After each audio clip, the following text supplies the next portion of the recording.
Youngest in the Yacht Club, I am Vince Serrano. Man, we got a special guest today. We always have people in the music industry, but today we got celebrity lawyer Randy Ojeda. What's up, bro? What's up, Vince? How you doing, man? Bro, thanks for coming on the show, man. Thanks for having me. I've been watching all the episodes. I see a lot of my clients, a lot of my favorite people are on this show. So I feel like, man, when am I going to come on? You know? Yeah, well, you're here now, I'm man. here now, yeah. We always start off Youngest in the Yacht Club with the one question. Who is Randy Ojeda? Randy Ojeda. I am a music attorney based here in Tampa, Florida. A little bit, just kind of the quick rundown. I started out in law school. While I was in law school, I started managing a rapper named IDK. Started working with him, started working with other rappers, other producers, and managing. And then, did management for a while, eventually started doing A&R for Symphonic Distribution while I was managing, and had a really busy plate. I had like over 10 clients at its peak. Wow. And then the pandemic happened, and suddenly, I wasn't busy anymore. Wow. like most people during the pandemic, right? So pandemic happens, and over the years that I had been a manager and an A&R person, I'd met a lot of music attorneys and seen what they were doing, seen how these deals work, and I just felt like I could do it better. I felt like they weren't serving the clients the way that they should, and they weren't, they were worried about relationships with big labels and relationships with the executives, and they weren't worried about what does the independent artist need. So during the pandemic, I retooled, shifted, and started my law firm, and I've been working with artists and creators ever since. That's crazy. So you run, what kind of law firm is it? What exactly do you specialize in? Yeah, music. Wow, that's awesome. Yeah, so I do, I'm an entertainment lawyer, so I definitely do, some commercial movie stuff, and, I've done like book agreements for book publishers and stuff like that, but my main focus is music. Dude, that's fucking awesome, bro. Yeah. So you were managing artists and going to law school at the same time. Exactly. What the fuck? And then I was like coughing over here because Yeah. I wanted to drink straw. And I was like, oh shit, No, these guys out here. Yeah. And then when I, while I was in law school, I was managing, and when I finished law school, I was like, I'm just going to be a manager. It was going well. Things were good. I was happy. My clients were happy, and I loved doing it. I did it for almost 10 years, and but now I've really been fulfilled by being a lawyer. I've gotten to help so many more artists, so many more creators, so much more, do so much more work that it's been just super rewarding. Amazing, yeah, rewarding, man. So let's go, because I want to get there, right? Yeah. Where is Randy Ojeda? What is the origin story for Randy Ojeda? Like, where are you from? Yeah, I'm born and raised in Tampa, Florida, man. Okay. I'm a Tampa native, big Bucks fan, big Rays fan, Lightning I saw you at fan. the game last week. I was I was at the game. My dad and I have had season tickets since 1998. So, wow. Longer than some of these people listening have been born. I've had Bucks tickets. That's you know crazy. what I mean? That's fine. I'm born and raised here in Tampa. Went to school here and everything, and then went to USF for undergrad. And then I went to Loyola Chicago for law school. So I moved to Chicago. First time I ever saw snow was law school. I'd never seen snow in my life, never been that cold in my life. Crazy. And then, after law school, my wife and I were like, why are we in Chicago? Why are we in Chicago freezing our ass off? All our friends and family are in Tampa. Let's go back to Tampa. So I came back here, and, I think I'm an advocate for, like, everybody's like, oh, you need to move to New York, you need to move to LA, you need to move to Nashville or whatever to make it in the music industry. Yeah. But I feel like the industry's changed so much that you can be from anywhere. Yeah. And make it work here. That's fine. Yeah, make it work wherever you're at. Exactly, because it's a global music ecosystem now. It's not it's not just based in these couple cities. Yeah. The internet has brought communities together, I guess you could say. Yeah, right? Absolutely. And, obviously, like, there's tons of music lawyers in LA, tons of music lawyers in New York, but, like, if you're a kid from, a small town in Florida or whatever, who are you going to go to? You know, there's nobody out here that's servicing that community. So, you know, I want to fill you're the that void. first entertainment lawyer that I've spoken to in Florida. Yeah, no. Everybody else that I've spoken to has been from Atlanta or from New York or from Cali. Yeah, or Miami. Oh yeah, no, there are some people from Miami, and Miami's got a good infrastructure, but I feel like Tampa is on the come up, and you know, we're starting to build that infrastructure. There's more managers out here than there used to be. There's more, you know, music companies, music promo companies, things like that. And, you know, shout out to Doechi. You know, she's putting us on the map.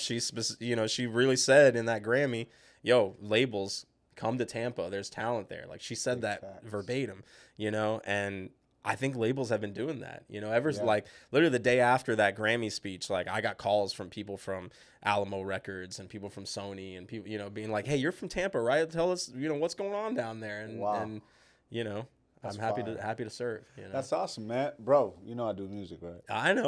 Yeah, no, I'm a big fan. I had to plug myself. No, right? I got some Vince Serrano on my playlist. Hey, there we go. So yeah, no worries. Bro, so and you know, I'm thinking about myself, right? Yeah. Because, you know, I used to tell my grandmother I wanted to be a lawyer. Okay. You actually did it. I did. Yeah. So like the execution, right? What made you say I want to be a lawyer? Yeah, I mean, so I was in a band first, right? So I played in a like a punk rock band when I was in high school, and you know, growing up, and you know, I played bass. So I was a musician first, right? You know? So you were a performer, you were a creator. Exactly. Yeah, I toured, and I released a couple albums, and you know, did the whole thing. But then, you know, once we got to college, like it, you know, all my band members went to different schools. I stayed at USF, you know, and things kind of broke up, you know. Right.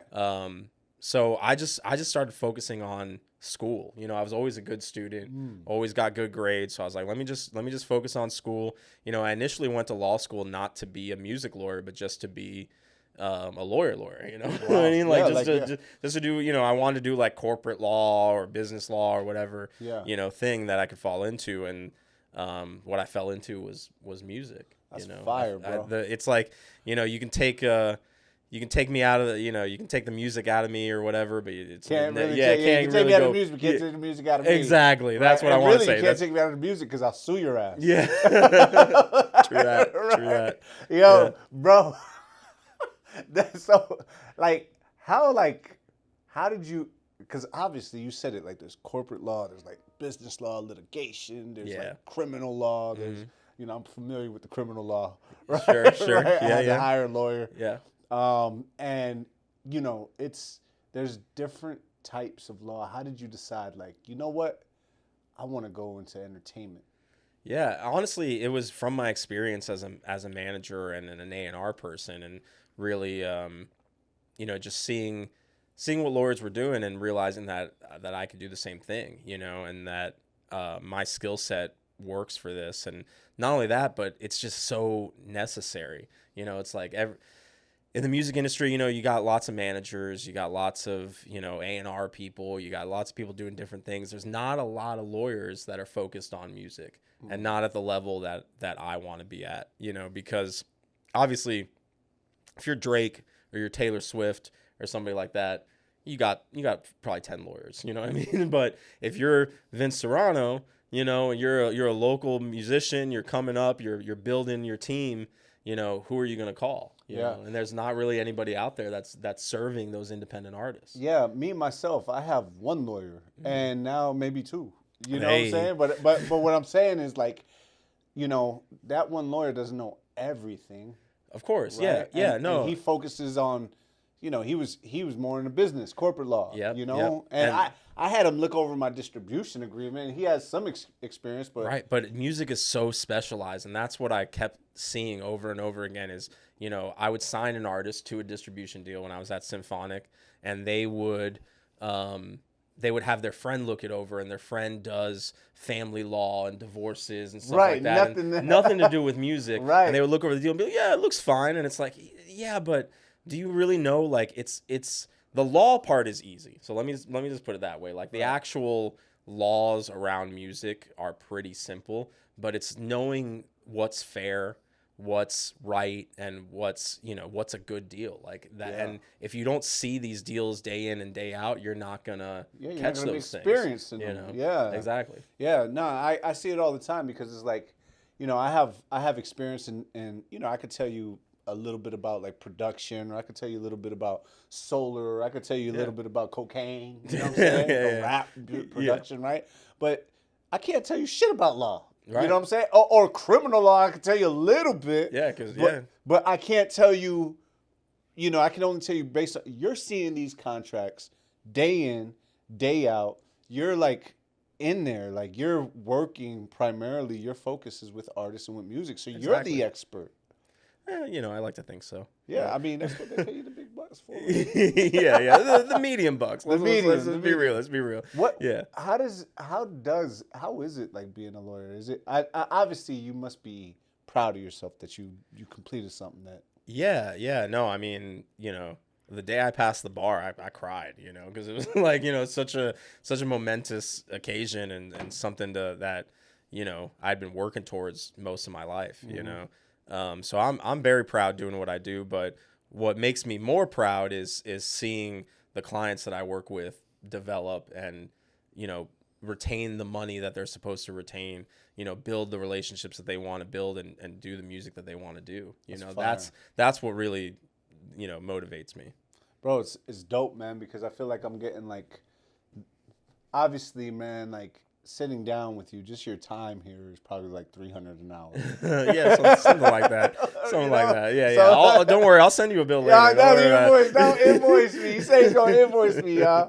No, but like just getting to know you and to understand kind of what goes into it, because as creators, man, I feel like, we go all in on this, like we don't know the underlying. I told my wife that we have production rights to our stuff, and she was like, "What are those?" Like, like, what are those? Right, like, and what does that mean for you? Yeah, what does that mean? And, when we were, we had a contract. I wish I would have known you, because I would have sent it to you, but I put it in the ChatGPT, and it was like red flag, red flag, red flag. Sure, right? Yeah. And I was like, yo, we everything that we asked for, like, production points, ownership of our production. If you sold it to a company like ESPN, that we would get production points. Like these are things that I was familiar with. And they were nowhere in that contract. Yeah. It was a work for hire, basically. They owned everything that we did, and they didn't have to pay us if they didn't like it. Like, it was crazy stuff. Yeah. And people are actually writing these type of contracts. No, people are signing them, like just straight up. Like, it's, if no one was signing them, they wouldn't offer contracts like that. But they, you gotta do your due diligence. ChatGPT is fine, I guess. But it's all you had. But you really want a lawyer to look these things over and because there's. I always tell artists, one sentence can change your entire career. Yeah, like if it has perpetuity in it. Yeah. Oh, don't get me started on perpetuity.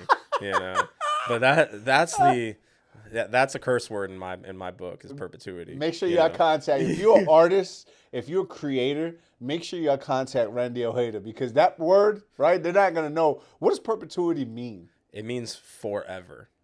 It means like your rights are gonna be vested with this other company forever. You're never gonna get that music back. It's never gonna be yours ever again.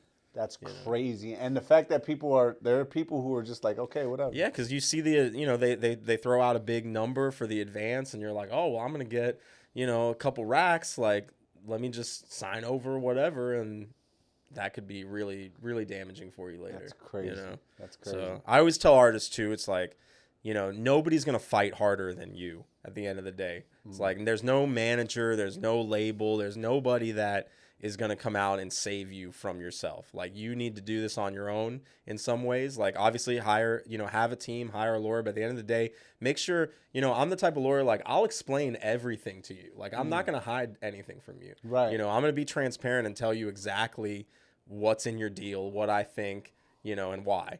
And because my main concern is educating the artists and having them learn from the deal and learn why things are the way they are, so that, you know, they can have that confidence going into the next conversation. Right. You know what I mean? Whereas, you know, a lot of lawyers might just hide the buck and just do it all, you know, themselves, do the negotiation, be like, all right, here you go, sign this. Like, no, that's not my game. Damn. You know, like, I want to really explain to you what you're doing so that you're empowered to make the deal. There's you know? really, man, this is crazy. Like, I know I can't believe I'm asking this question, but there are really lawyers that'll just like, they'll like be like, yeah, sign this because I'm getting. Oh, absolutely. You know, you think Drake's lawyers are explaining to him every single nuance of their contract? Of course not. You know, why not? Like, because the lawyers, they you know, they don't got time, I guess. You know? They don't got time to Drake's lawyers. Yeah.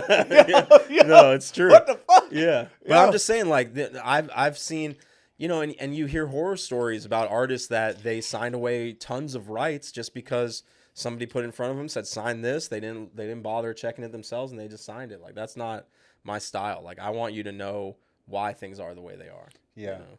That's good, man, because I feel like there's like, when you speak about lawyers sometimes it has a negative connotation at times. It does. And that's honestly for a reason a lot of times. Like, Yeah. I'm not a big fan of lawyers myself, but I always say that if you're coming to me, sometimes sometimes you're in a bad situation and you need help. That just happens. But most of the time when people are coming to me, it's because something is happening in your career.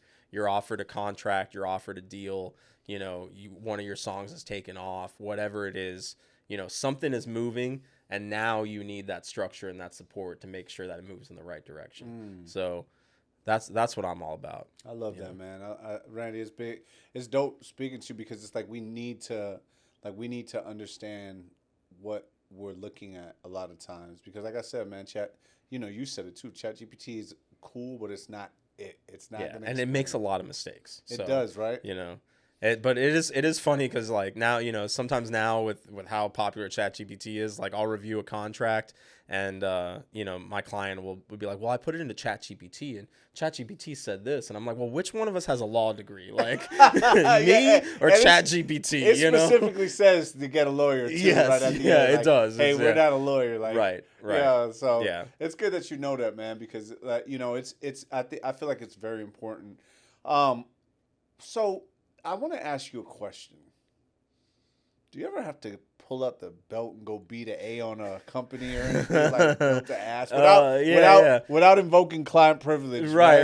Yeah, not naming any names, but yeah, I've had to go John Wick on a few people. You know, like I've had to go in there and clean house. You know, that's the thing is, like, there's not a lot of accountability in this industry, like, until you actually go to court, which usually is not financially feasible for artists. So, you know, it's like there's a lot of situations that, you know, because of the imbalance of power that the label or the distributor or whoever has, the artist is just in a losing battle. And I feel like, you know, I come in there, you know, I'm like the Hulk Buster. Like, I got to come in with my suit of armor and come in and then knock down some doors to help. And sometimes that's just what you got to do. Randy, I might need you to holler at Rock Nation distribution for me, bro. Hey, they got some money in my account. Okay. And all of a sudden it just disappears somewhere. Yeah. I know a lot of good folks at Rock Nation, so hopefully that's just an error. Yeah, I mean, we're gonna find out, Randy. We're gonna put on that Hulk Buster stoop. Yeah, let's do it. Let's do it, bro. It's crazy because artists, me being one, like, even with that situation that I'm telling you, like, I'm watching the money just go in, and then I'm like trying to hit the eject button, right? Yeah. The pay me button. Yep. Right? Because just, hey, look, I just want to see it be real. Yeah. And it's not working. Or they're saying, hey, your tax ID doesn't match. But it matches for everything else. Right. It matches when I pay my taxes. Yeah. You know what I'm saying? It matches these emails, or when I'm getting connected to a Zendesk all of a sudden. And it's like, and then artists just feel like, you know, like, it's, I don't want to say demoralizing, but it's definitely not motivating. It's disheartening. So I am going to do this for free or in the negative because I just love being a creator. Yeah, and that's the thing is, like, no, you know, if you're an artist or a producer or whatever, nobody's just going to give you money. you have to get it. Like, you have to take the money, you know, even if it's your money and it's what you're owed, you still have to go out and get it. You got to go into the portal. You got to reach out to people, you know, and a lot of what I do is royalty collection stuff for artists. You know, that's like, fire. Like people that, you know, they might have produced a hit a few years ago. They got the initial advance and then they haven't seen a dime since, you know, and some of that, to be fair, is on them because, like, you have to follow the accounting principles and say, you know, if you're getting, you know, semi-annual accounting or whatever, you got to keep up with that. Right. But, you know, you're busy doing 50 million other things. You know, you need somebody to, and not only that, but sometimes you reach out to these people, you know, these companies, and like you said, and you get, you know, a support desk. You don't get a real person. Right. You don't get, you know, actual answers. You don't get anybody that you can talk to figure out the situation. Right. So usually I am able to cut through that noise and talk to a real person. But, you know, like I said, nobody's just gonna be like, oh, you know, we forgot to pay you for the last 4 years, so here's money. No, nobody's gonna do that. They changed their portal and decided that hey, we only owe you $2. Right, exactly. Oh, bitch. Yeah. Where's my $555 I've been trying to get out for the last 4 years? Right, bro? right. It's making me not want to make music no more. You fucking asshole. Yeah, man. Yeah, no.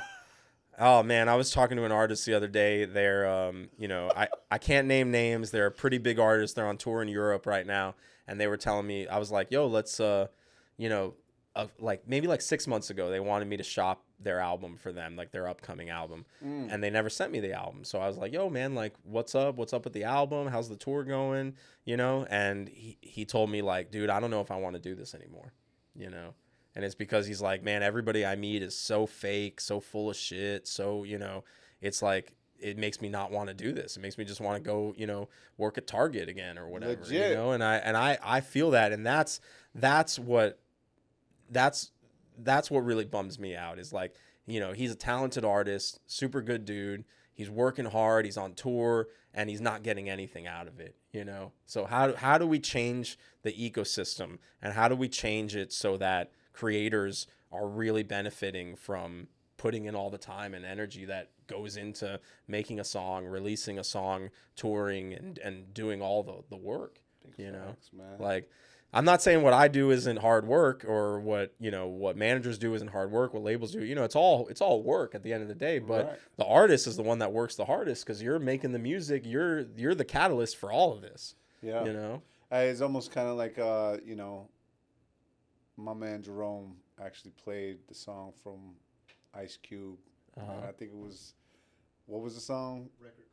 Record Company Pimpin'. Yeah. Yeah, that's a good song. And yeah. You're like, the artist is getting pimped out, bro. Yeah. By everybody. Everybody. Engineers get paid. Yep. Videographers get paid. Producers get paid. Yep. Managers get paid. But when does the artist get paid? Artist is out here, and if you're an independent artist, Randy, I'm not even doing this shit for free. Yeah, you're paying. I'm in the red. Yeah. Like, I'm in the red. It's tough. It's tough, you know. And then that motherfuckers. And then that discourages wonderful creators from making more music. Yeah, man. Yeah. I gotta go find ways to finance this shit. Right. Yeah. Like, yeah. Yo, the first time I did, I went to prison. All right, so let's do another. Better run, better right? plan. Yeah, better plan. Right? Because bro, get rich and not trying was my motivation. That was my movie. Yeah. You know what I'm saying? I literally wrote my first rap, got in the first studio after watching that video, that movie. Man. So, bro, I was hitting these streets hard because that's all I knew. Yeah. And then Jeezy came out, Ross came out. I'm trying to get it, man. Yeah. You know? Yeah. And when I'm making noise, all of a sudden, bro, like, yo, got these radio hits, my face all over the billboards, all over Tampa, and then knock, knock, knock. Here come the police. Oh, no. Yeah. Hey, you want to know what's crazy, Randy? I got offered a record deal 3 days after I got arrested. Wow. Couldn't even go. It was in Germany. Wow. I'm on bond. There's no way they're letting me leave the state, much less the country. Yeah, no, you're not going to Germany. Yeah. No, that's wild, bro. It's crazy, bro. So it's like all these things, man. It's like, man, like, again, it's just like, do you really want? How bad do you want this? How bad do you want it? And yeah, no, and like I said earlier, like you need to want it more than anybody else. Yeah. You know, nobody's gonna hold your hand through this. Like you have to want it. You know. And Bro, you got to hold your team accountable. You got to hold your manager accountable. Yeah. You got to make sure everybody's doing what they're supposed to be doing because you're leading the show. You know? Now, with you on the team, I know it's good. When we come back, man, I'm gonna ask you a couple of questions. One, how artists would get in touch with you, why they'd get in touch with you, and then what's the entire process of how you know what I'm saying, of how you vet good people. So, for sure. Awesome. All right. We're back with Youngest in the Yacht Club. Man, we got Randy Ojeda, entertainment lawyer, celebrity lawyer, musician lawyer. Yeah, that's me. Man, bro, so just to kind of recap, you were musician first, creator first. Then, you got into the law and kind of like was like, hey, look, I want to focus on school, got into law, then found your way into, into the music industry, yeah. Yeah. Yeah. You said you were an A&R for a company. What was the company? It was Symphonic Distribution, who are a local distributor. So shout out to them. Yeah. I was one of their early A&Rs. Signed a lot of good people. Did a lot of good work for them, and I still recommend them to all a lot of my clients because they're from Tampa. They're good people. They do good work. That's awesome, man. So you were an A&R. You were a manager, right? Yep. And then you turned into a lawyer. Yeah, I mean, I was kind of a lawyer first. I just didn't wear the hat, I wasn't, because I went to law school. I graduated law school. I did all that. I just wasn't practicing until, 5 years ago. That's awesome. So then you're like, you get into it. You help artists, right? There's situations. You're booking consultations. How does someone book a consultation? Yeah. Or why does somebody book a consultation with you? Lots of reasons, So how to book a consultation is easy. Just go to randyojeda.law.com and, you'll see the booking, the Calendly page there where you can book either, 30 minutes with me or an hour with me. And, we talk about all sorts of things, everything from, you got a specific contract, a specific legal issue you want to talk through, something like that. But also, because of my experience as a manager in A&R and all this, like, some people will come to me and they just want to talk about strategy. Like, hey, like I'm planning on releasing this album. How do you think I should do it? What do you think I should do?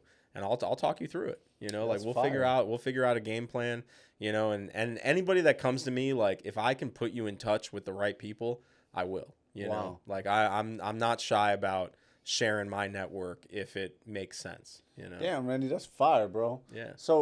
So it is true. Contact the lawyer first. Yeah, no. If you read Donald Passman's book, shout out to Donald Passman, who's also a lawyer. His book is All You Need to Know About the Music Business. Yeah, it's the Bible. Like if I ever teach a course, and shout out, I might be teaching a course on one day. Yeah. That's the textbook that I would use. I literally downloaded that book on audio. Dude, I've got every edition, like every edition that's ever come out. Yeah, there's like an 11th revision. Yeah, right I think now, right? yeah, something like that. Maybe a 25th. I don't know. Yeah. So he says in that book that the first person you contact should be a lawyer, and I completely agree. I know I'm biased because I am a lawyer, but like before you have a manager, before you have anybody else, you should have the lawyer to make sure that deal with the managers straight. Make sure that you're signing to the right distribution company under the right terms. Make sure everything is in a row. Your trademarks, your copyrights, all that needs to be in place. The earlier you can do it, the better, because it's a lot easier to do it early on, set things up right from the very beginning than it is to scramble later when shit is moving. Yeah, exactly. Yeah, then you're like trying to pick up the pieces as they're falling. Yeah, exactly, and you're gonna miss some of the pieces. You just are. Yeah, man. It's real, dog. That's crazy. So then they go to randyojeda.com. randyojeda.law.com. randyojeda.law.com. Yep. Book a consultation. Yeah. You meet with them. How do you like determine like, hey, all right, you guys, you're a good fit. Like this is. Yeah, I actually am a bit more selective than most lawyers. Most lawyers will be like, all right, whoever can pay my fee, I'm going to work with. But because there's like a reputational component for me, I don't want to co-sign somebody that's on some bullshit. Right. You know what I mean? Right, Like right. I'm only gonna work with you if you're doing things right and you're representing yourself well. So Yeah. there's people I've straight up told like, hey, maybe I'm not the right fit for you. Maybe you need to work with somebody else, and you know it's not personal, no hard feelings, but I'm just looking out for, I only got so much time in the day. Yeah. I only got so many people that I can work with. So, I want to make sure I'm putting my best foot forward. And like I said, I'm not shy about sharing my network, but I'm not going to do that if you're coming at me some type of way, Yeah. Yeah. What does that mean? Coming at you some type I don't of know. way, like, have you seen, bro? No, artists are crazy. Artists are crazy.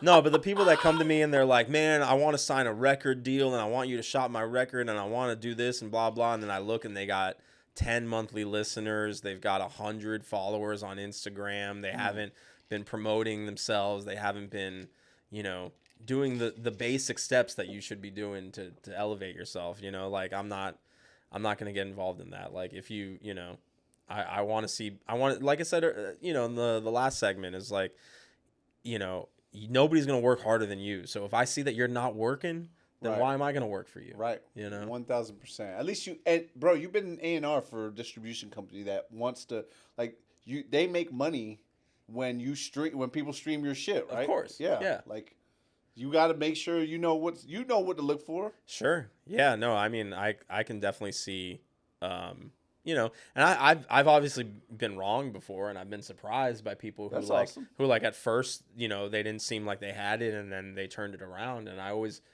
give people the benefit of the doubt and give people, chances. That's fine. But, at least, hey, bro, people to prove you wrong is dope, man. Yeah, no, dude, please, I just want to see.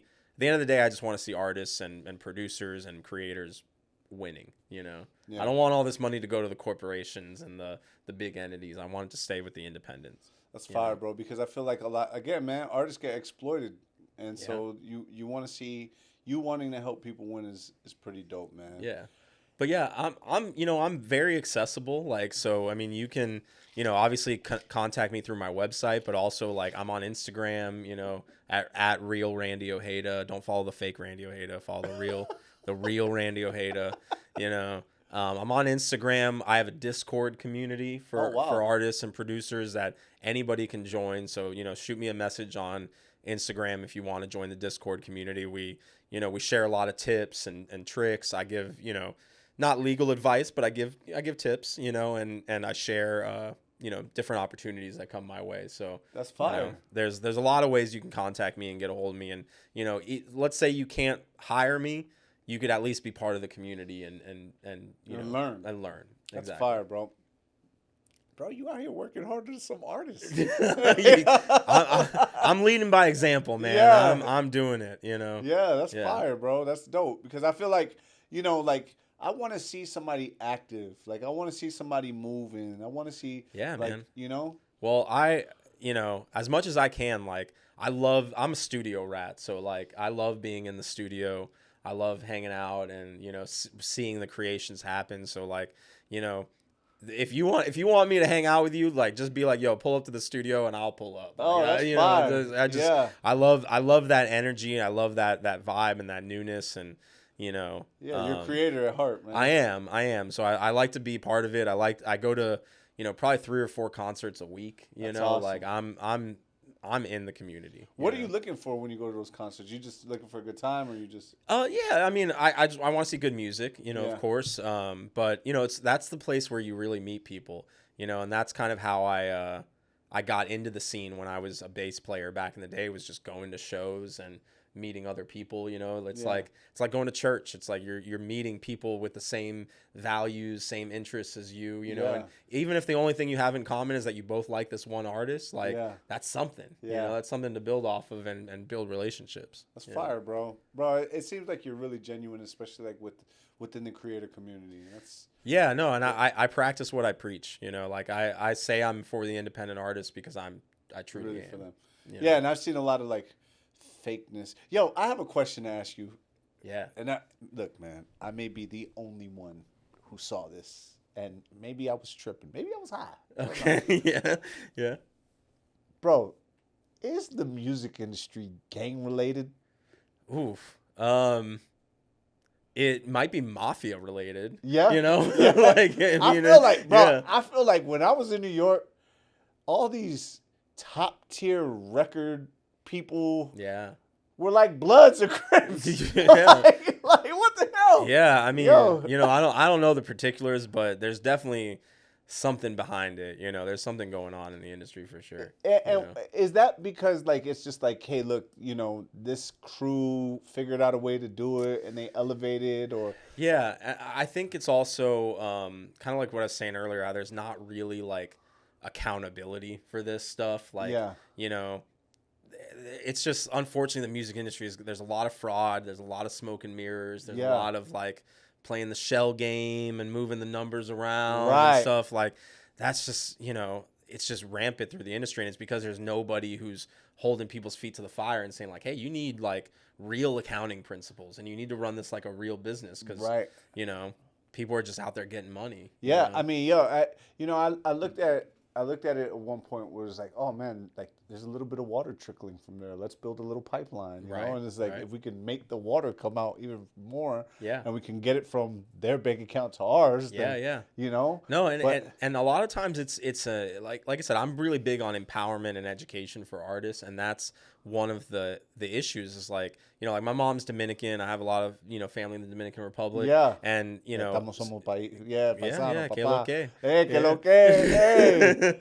So anyways, in the Dominican Republic, you have people in these like small towns, like a San Pedro or something like that. Yeah. And there's like one guy with a studio. And everybody goes to that guy, records with that guy, and then suddenly that guy's got points on everybody's records. And not only points, they're the ones distributing it and controlling it. So some of these guys don't even know like how their music is on the internet or where to go or what their accounts are, and they're getting millions and millions of streams, and all this money's going to somebody that they don't even know. Yeah.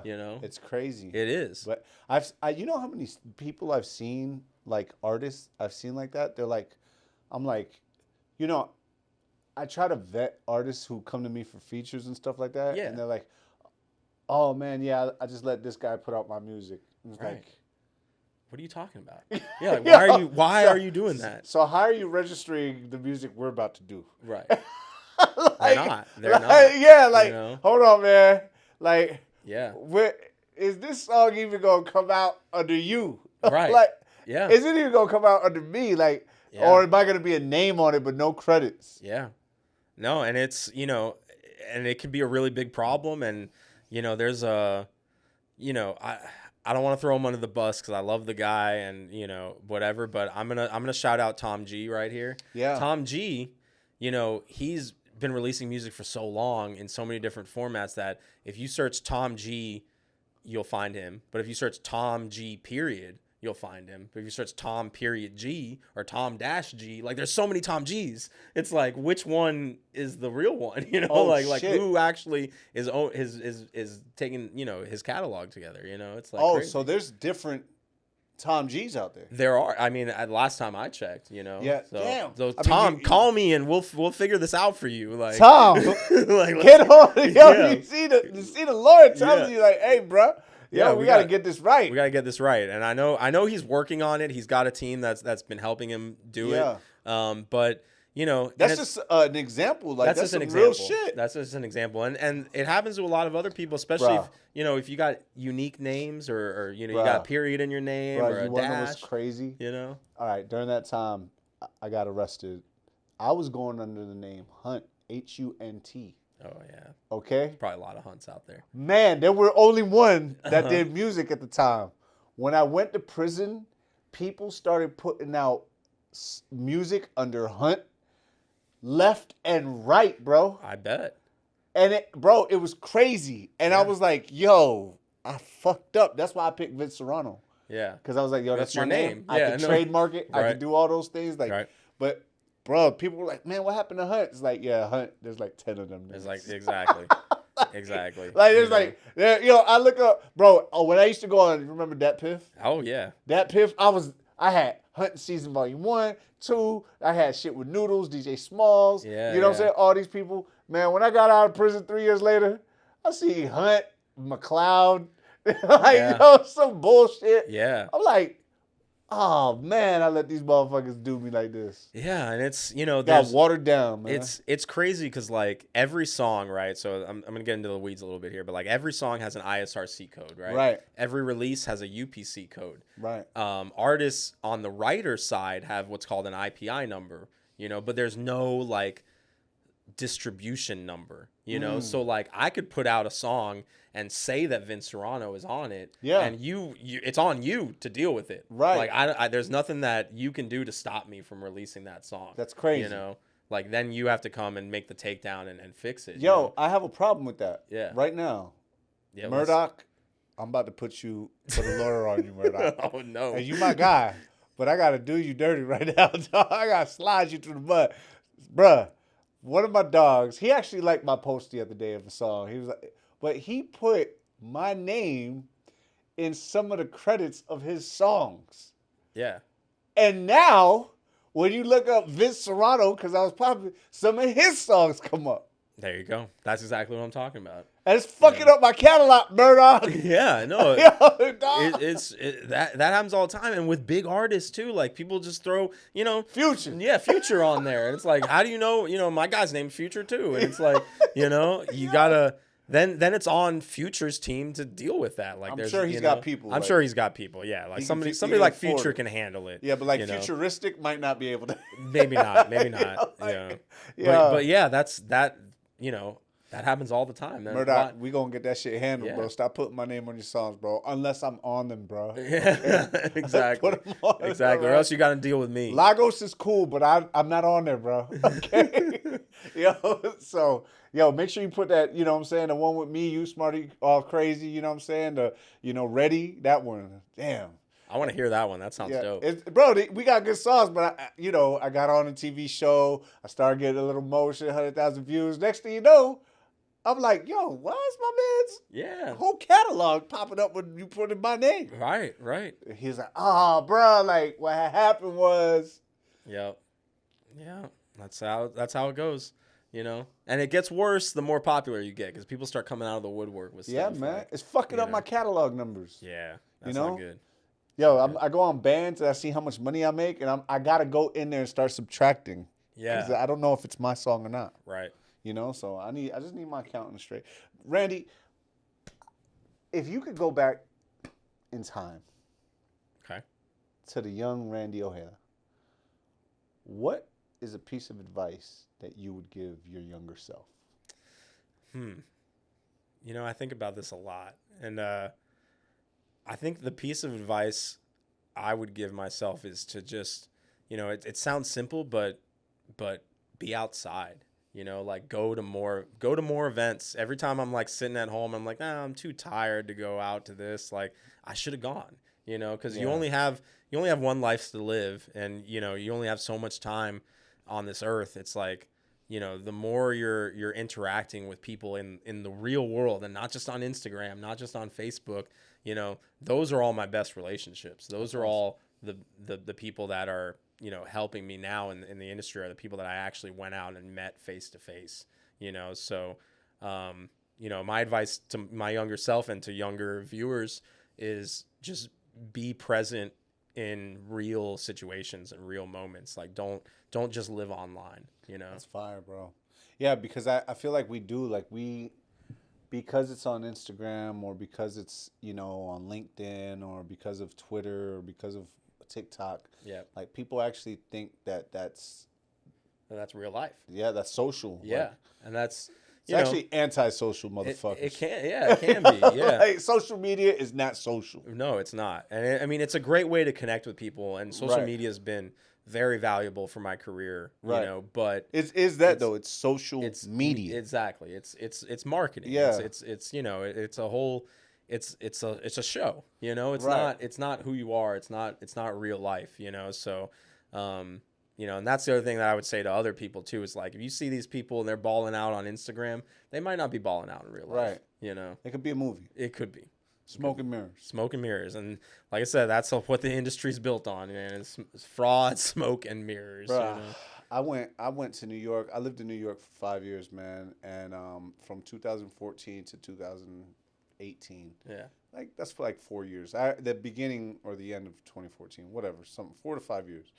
Bro, and that shit, like, I was doing music, and then it made me not want to do music because of the, like, relationships or the way people got overly protective about certain shit or overly aggressive about music. Like, I've never seen so much beef happen over, like, weird shit in music, man. Yeah. No, and that's the thing is, like, you know, the deeper I get into this business, the more I see that it's not about the music anymore. You know, like you get deep into the business, and it's about egos, and it's about control, and it's about ownership, and it's not about music. You know, so that's why we need Randy Ojeda. Exactly, because at the end of the day, like, I want it to be about the music. Like, the best music should be the most popular music. It's not always the case. You know, without going without going too far over, what's a free tip that you can give an up and coming artist? The best tip I can give is split sheets. Split sheets, split sheets, split sheets. If you don't know what a split sheet is, it's basically just a piece of paper that says what percentage of a song you have, what percentage of a song another person has. Anytime you work with anybody, I don't care if it's your best friend, your brother, your homie, whoever, like, you need to have a split sheet. It's that, just having a split sheet can avoid so many issues down the line, and just it makes the whole process easier, and everybody goes in from the beginning knowing what their expectation is, you know. Bro, I'm so glad you said that. I don't have my phone, but I have a split sheet on a blank one. Yeah. And every time I'm in the studio with somebody, bro, after we get into it, no matter who was in the room, I give them a percentage of the song. If they contributed to the song, sure, I give them a percentage. And I have them sign it before we leave. Yes, yes. Oh, you're speaking my language, man. Yo, because you know how many times, man, it's hard to get a motherfucker to agree to shit afterwards. Oh, absolutely. Like, that shit is crazy. So, and like I said, people get weird expectations. They're you know, like you said, anybody in the room could make a claim that they contributed to the song. Like, I was there, I told you to change this word to that word. I should get 2%. Here's a percent. Exactly. Now it's written down. Right. It's easy, and then you know, and then take it a step further. Come to me, and I'll turn your split sheet into an actual collaboration agreement. Wow. And then that'll be your legal formal document. But the split sheet is the guide. It'll tell me how it's going to break down. You know, bro, Randy, where can people get in contact with you? Yeah. My website, randyojeda.com, Instagram at @realrandyojeda. Yeah, you can just reach out to me on I'm on all the things. I'm on Threads, I'm on X, I'm on LinkedIn, I'm on all the things. So, like, feel free to reach out to me. Join our Discord. You know, that's a great place to hang out. Yeah, please join us.